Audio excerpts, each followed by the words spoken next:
थोड़ा लेट 1 2 3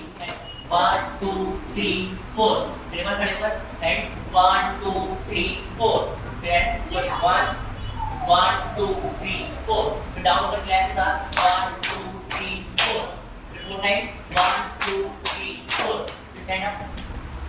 1 2 ये 1 टाइम करना, ये 2 टाइम ज्यादा हो रहा है, ठीक है 1 टाइम 1 2 स्टैंड के साथ 1 2 3 4 1 2 3 4 1 2 3 4 फिर एक बार 1 2 3 4 1 2 3 4 पूरा एक्स होगा। फिर हल्के से राउंड देखना 1 2 3 4 स्लैश 1 2 3 4